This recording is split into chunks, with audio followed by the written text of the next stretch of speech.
Hi, welcome back to another video. My name is Charlotte and today we're going to do a November wrap up. We're going to go through all the books that I read in November, and I have to be fair, when I was getting ready to make this video, in my head I was like, I didn't read that much in November, but I feel like I actually did, because in case you guys do not know, I have had some health issues and most of November I've just been in bed, not feeling very well and just using my energy on my kids and my family, and I haven't really had the brain juice to even listen to an audiobook, because if I watch a show, I feel like I don't have to pay that much attention because I have visual and audio. So I feel like if I miss something, it's kind of okay. But in an audiobook, if I zone out, I'm like, oh my God, did I miss something very important? Which I usually don't, but still, I didn't feel like I read that much, but I did. I read 1, 2, 3, 4, 5, 6. I read 7 books. Well, one was a DNF, so I read 6 books. I read 6 books this month. Very happy about it. So I figured we should just dive straight on into it. And we're going to start with the ones that I actually read on my Kindle. Isn't that what they do? Yeah, and I read A Merry Little Meet Cute by Sierra Simone, and is it Julie Murphy? Her name is? I'll put a picture right here. And this is about, oh my God, I cannot remember her name. B. This is about B, and she is, let's just say, adult entertainer. She makes adult films that usually is shown, you know, when you were younger, if you're my age, you would have, you know, on Cartoon Network, up to like a certain hour, they would show cartoons, and after that, it would be adult content. Yeah, she would be, you know, on the one that was after midnight. Catch my drift. Good. She makes adult content, and the guy that owns the production company for the adult content has decided to make a new production company under a different name and make basically Hallmark movies, but it's called the Hope Channel, not Hallmark, Lifetime, whatever. It's called the Hope Channel. And you also have Hope Flix. Yes, you do. So he has decided to make a Christmas movie, and he has already hired Nolan. God, I can't remember names. I'm sorry. He's already hired Nolan. Nolan is a washed up ex-boy band dude. So he used to be very famous, and then something happened, and he, you know, now he's the scandal boy and he's trying to fix his image. Something happens, his co-star cannot join, they have to recast very late on. The casting director, the director, I think she's the producer, director, one or the other, sees B's picture, notices that she's topless, doesn't think anything about it, and she's like, she's exactly what I need. Come on, shove her in here, let's do this, and make a squeaky clean, where you barely kiss type of movie, you know those Christmas movies. We all watch those Christmas movies, hate them, and then we watch another one. So yeah, that's basically the premise of the book. An adult film maker and an ex-boy band dude get together to make a squeaky clean Christmas movie, and you get to follow along. You get to see some of this, you get to read some of the scenes that they're in as well. It's very funny, it's witty. She has a closed doors account that he just accidentally happens to be a Patreon of at like the top level. So he has seen her a few times, so he gets a little bit starstruck. That's the only thing I didn't really like about it, is when he sees her and he realizes who she is. Like he realizes that this is the girl that he has watched several times online pleasure herself while he has been pleasuring himself. Her first thought is, oh, I know that look. He doesn't like me because I'm fat. They point that out so many times, and I'm like, maybe he doesn't like blondes. Maybe he doesn't like brunettes. You know, it doesn't have to necessarily be your body type, but for the first few chapters, every time they mention what she looks like, they mention her weight in a way, either by calling it, even saying she's fat or she's a bigger girl or whatever it is. They always mention it when her body is mentioned. And I don't like that, because they don't do the same with him. At some point throughout the book, I was wondering what he looked like. because I cannot remember. Because they keep on reminding us that she's bigger, but they do not remind us that he has a six-pack, or he has a bare belly, or he has an ingrown hair on his chin. They do not remind us of that all the time, but they do like reminding us that she is a bigger girl. I don't like it when they do it the other way around either. I don't like it when they go, oh yeah, she's a stick figure, oh, she's so thin, she's so petite. I don't like that either. Just keep, you can mention it like once or twice, it's fine. It's not the main premise of the book. Sadly, it's what I'm left with as the main premise of the book, is that she is plus size. The book is fun. The book has a lot of good elements to it. The spice is okay. I thought the spice was going to be more kinky because she's making adult content. But then I realized that, just because you work with adult content, you might not do that when you're home and having fun. But yeah, so the spice was okay. It was fine. I don't, it's not the book I would recommend for Christmas. If you really want a spicy Christmas, like a spicy Christmas rack, I have different recommendations. But it was fun. I had a good time reading it. There is 2 more books in the series. Will I read them though? I'm not sure. I'm not really sure if I'm going to read more of it. It was just the premise of the book was so good. Adult film star and ex-boy band, they're making a wholesome movie, they're doing not so wholesome stuff on the side. She's not supposed to get caught in a way because her adult content does not mash up with the wholesome things that they are doing for the Hope channel. So there's a little bit of drama there, but at the end, it just, I don't know. It wasn't as fun as I thought, and it doesn't really, maybe I'll read the other ones, but it's not the one I would recommend for Christmas. So I gave it a 3.75. It was okay. Well, I mean, it was more than okay. I did have fun reading it. And if this is your kind of book, if this is what you enjoy, more power to you. It's not a bad book. It's not badly written. It just didn't give me the highest of hopes in a way. So maybe 3.75, even it's a little bit high, but that's what I've rated it. I enjoyed that. I had fun, but I didn't have that much fun. Also, I was driving through the drive-thru at McDonald's, which you do, sometimes, because we didn't have dinner and I didn't want to cook. And as I was driving up to the window to pick up my food, I forgot that I had the audiobook on and a spicy scene started. And I didn't register it because in my mind, it was just sound in the background. And all of a sudden the dude just goes, I'm like, oh shit, sorry. I'm just listening to my spicy book while getting some McDonald's. Don't you? Just, isn't that normal? So yeah, I hope I never see that dude again. Next book, Kindle read as well. It's My December Darling. This is a Lauren Asher book. And I think it's set in the same universe as the Lakefront Billionaire series. But it is like an independent release. It doesn't have anything to do. You do not meet these characters in any of her previous books, so you can read this one without having read the other ones. And I know this because the author said so. So there you go. I had really fun reading it. It is about Catalina, which I am pronouncing incorrectly because you're supposed to say it in Spanish, but I am Norwegian, I'm not Spanish. We would say Catalina, which probably sounds more Spanish than me saying it in English, but anywho. And it's about Luke. And no, his full name is not Lucas, which I learned in the book. I thought it was Lucas. It's not. His name is Lucas. No, his name's not Lucas. His name is Luke Darling, and he is a doctor. She is a nurse. They work in the same hospital for a little period of time because she is a traveling nurse. So she goes from assignment to assignment wherever she is needed. But she is in town because her sister is getting married, and it just happens to be to Luke's best friend. So Luke is, what's it called? Not maid of honor. She's the maid of honor, he is the best man. So they get to see each other way more than she wants to. Also, Catalina used to date her sister's fiance, which is a big premise in the book.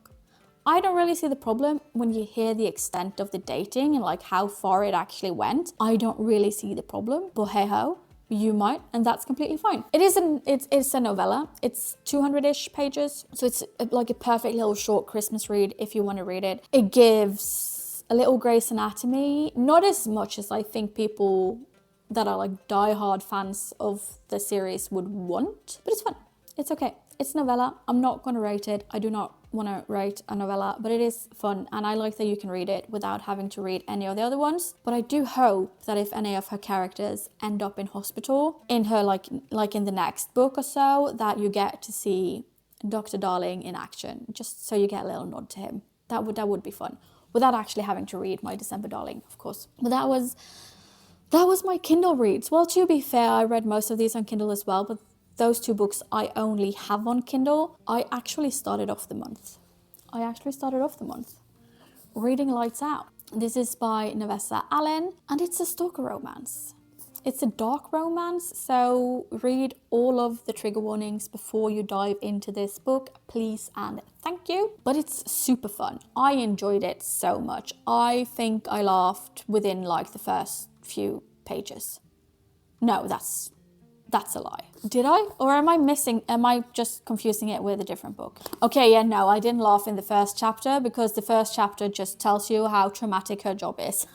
She is an ER nurse, and she sees a lot of trauma. Like, she handles a lot of trauma throughout the day, and the way she disconnects from her job is by looking at masked men on the internet when she gets home and drinking a glass or a bottle of wine, whatever, she fancies. And one of the masked men she likes to look at is Josh, and Josh gets to know this because she tries to get his roommate to wear the mask and, come and do stuff to her. But he's like, oh, I didn't even know you knew I existed, because we haven't spoken for 2 months, so no. And Josh is like, I kind of like her, so what do I do? I work in IT, I stalk her, obviously I stalk her. So he online stalks her, finds every comment she has left on every single one of his posts, and let's just say he takes it up a notch. In the book, yes, super funny. I love it. I want to read more. I want to know more. Josh, yes, please. In real life, no, please don't stalk me and break into my house and make a video of yourself masturbating on my bed. Please don't do that. It's creepy. Thank you. If you want to dip your toe into dark romance, but you don't really know where to start, this is a great place to start. It is very funny. It makes the darkness in it a little bit lighter, if that makes sense. So there are dark themes, there are dark subjects in this book, but the humor is kind of what keeps it afloat. And there is a lot of humor in it. Like I said, I laughed several times. The audiobook is 10 out of 10. Love it. Highly recommend. The only thing that kind of made it not be a 5-star read for me is it is okay thickness. How many pages are you? It's almost 400 pages. It's a little bit long on my end. There's parts of the book that I don't feel like would be necessary to have in it, and the epilogue I did not need at all. I did not enjoy the epilogue. It's as simple as that. Something happens in the epilogue. I couldn't remember that it was a reference to something that happened earlier in the book. My buddy read this with a friend, and she actually told me. I was like, oh yeah, you're right. I didn't know. Well, I didn't remember. So yeah, it's like, I want to say a 4.75. I really did enjoy it, but it became a little bit too long for me at some points. And I did not need the epilogue. The epilogue was just not for me. But I do highly recommend it if you want to get into dark romance, and if you want to see if dark romance is for you, because it is funny. It's very funny. Well, at least I found it to be funny. And my friend found it to be funny.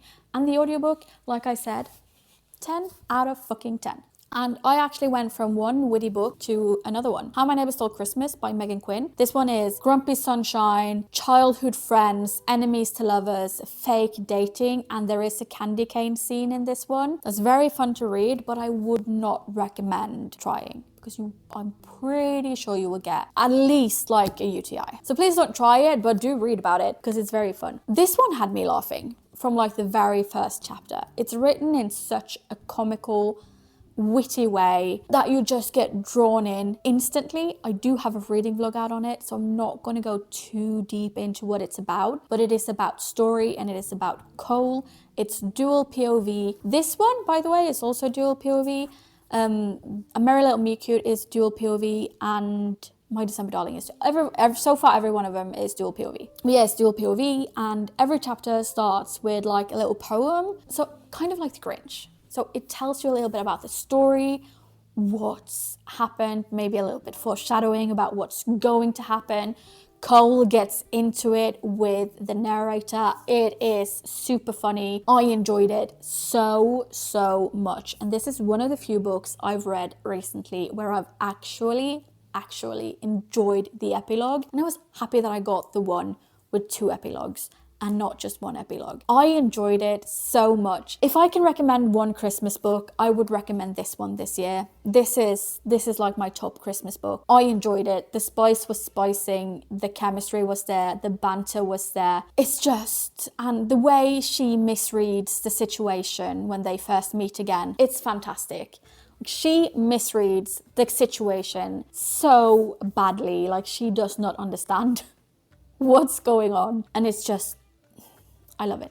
It's fantastic. I think this one is also maybe just a teeny tiny bit, little bit too long for me, and it does have some elements to it that I'm not a fan of in a book. So I also gave this, well, I actually gave it a 4.5, but I think it's a 4.75, this one as well.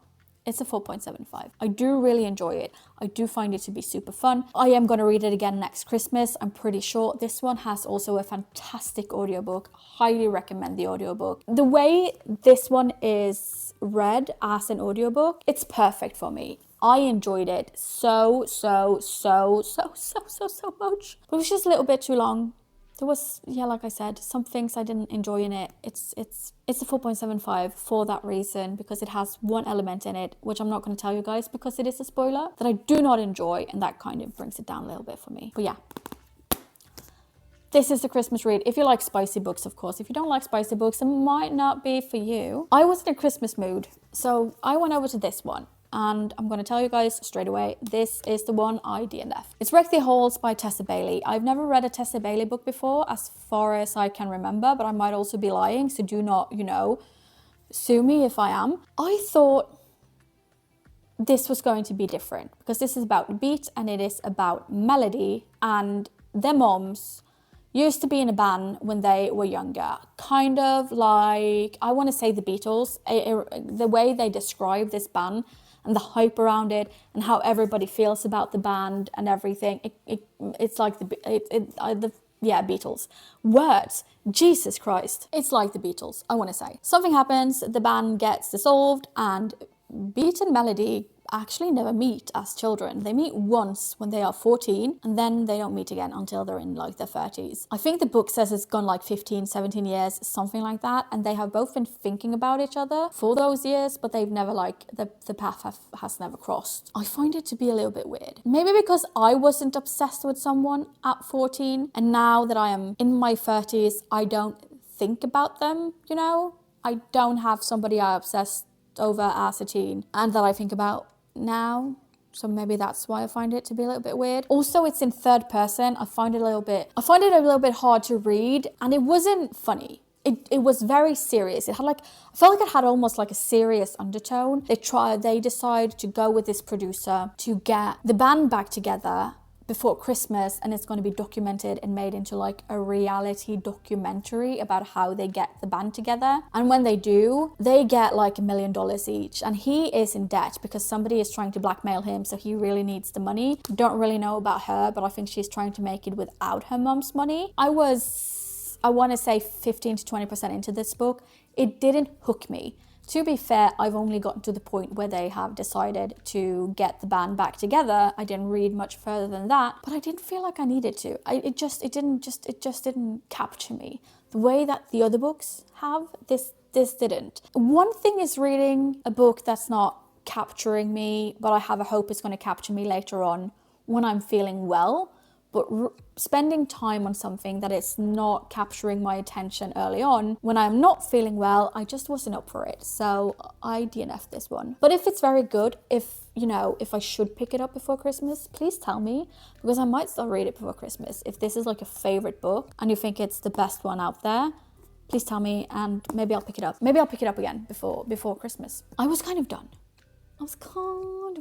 with Christmas books when I got this far, because I've read 3, so I decided to just dive into Surviving to Drive by Gunther Steiner, which I learned early on he's not German like I thought. His passport is Italian, so good for you, Gunther, good for you. It's kind of a biography. You follow him for a season in Formula One and you get to read kind of like the behind the scenes perspective of what's going on. I enjoyed it. If you enjoy Formula One, if you enjoy Gunther Steiner's humor, highly recommend reading it if you haven't already. I also listened to the audiobook. I listened to most of it as an audiobook. Only complaint I have is that I couldn't speed it up as much as I wanted to because it is narrated by him, which makes it way more fun. But when I had it at the speed I usually have it at, I didn't understand what he was saying because he talks pretty fast either way. So I had to turn it down a little bit. And yeah, that's the complaint I have. But because it's kind of like a biography, I'm not gonna rate it, but I did enjoy it. But I just got confirmed once again that I am a goldfish because they keep on mentioning stuff like, the incident in Abu Dhabi between Lewis and Verstappen. And I was like, what incident? And Tom was like, oh yeah, don't you remember so-and-so happened? And I was like, oh yeah, of course I remember. I just didn't remember that it was in Abu Dhabi. But I didn't remember anything of it. I didn't. I'm sorry, I didn't. But I do recommend it. It is very fun if you are a Gunther Steiner fan. I don't think you have to read this one before you read the Unfiltered one because that's his second book. But this is very, very fun and I did enjoy it. And it was also super fun to just listen to him talk about the behind the scenes stuff. And there is some pictures in this one as well. So yeah, enjoyed it. Last book of November. And I think when I did my TBR, I remember mentioning maybe I shouldn't do Gunther Steiner and a Formula One romance, like one after the other, because it might ruin it a little bit for me. And then I was like, oh yeah, I have the memory, Jesus Christ, of a goldfish. It's gonna be fine. I don't think reading Surviving to Drive before this one did ruin it for me. I think the fact that I know so much about the sport kind of ruined it a little bit for me, if that makes sense. This is Throttled by Lauren Asher. It's the first in the Dirty Air series. It's about Noah and it's about Maya. Noah is a Formula One driver for Bandini and Maya is his new teammate's little sister who decides that she's going to go on the road for a year with her brother. So naturally, she is around the Bandini team a lot. And Noah is instantly smitten. Like, from the moment he sees her, he's like, that one, I want her and I'm going to keep her forever. I'm not really a fan of like the insta love. I don't really know why. It's like, figure out if they have a middle name before you decide that you're going to marry this person. But who am I to judge? It is a fun book. It's very fun. You get to follow along. I think they try to kind of have it over like a season or so. Maybe like half it. No, I think it's over like a season. You get to follow along. Noah makes some decisions that would get him into a lot of trouble with the team, and they kind of insinuate that he gets into a little bit trouble with the team, but they can't really catch him at it. So they know what he did, he knows what he did, but they can't prove it, so he doesn't get into trouble for it, which probably could happen. I don't really know, but I know so much about the sport that it just, I don't know, ruined it a little bit for me, sadly. I'm very sad about that. When I read a hockey romance or a baseball romance, basketball romance, even a football romance, sorry, soccer for the American ones, I don't know enough about the sport to have the little things that other people, when they're like, oh, I really enjoyed it, but so-and-so. And I'm like, I didn't even know that was a thing, so I'm okay. I didn't have that with this one. Here it was things that was happening where I went, sure about that? And I do get it. I get why they do it, because they have to make the story make sense, and they have to make, this the story driven. If they take in all the realism, it kind of ruins the story. But maybe, maybe we should try it. Maybe making it more realistic and giving that the bump in the road they need is better than, I don't know, making up a different bump. What do I know? I'm not a writer. I would not be able to write this any better. I would probably ruin it if I tried rewriting it. So who am I to judge? But yeah, if you like sports romances and you're not really into Formula One, I think it's a good book. I do enjoy it. I do want to read the rest of the series, but I think I'm going to read it in the off season, so I don't read it and then, follow the sport as intensely as I do right now, if that makes sense. Did I tell you guys what it's about? I think I did. Did I? So yeah, it's a 3.5. I did enjoy it. It was fun. It wasn't that much fun. It is, from what I can remember as well, her first book. This is the first book she's ever written.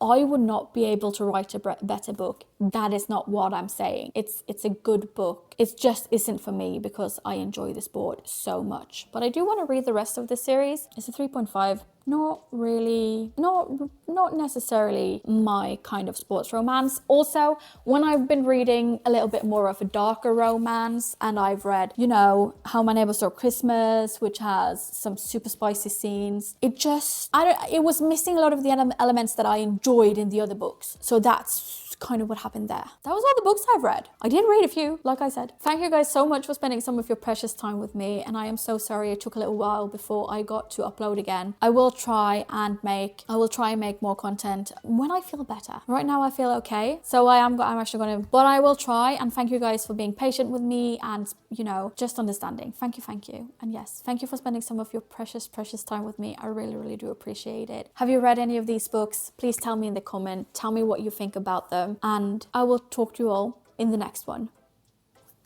Bye bye.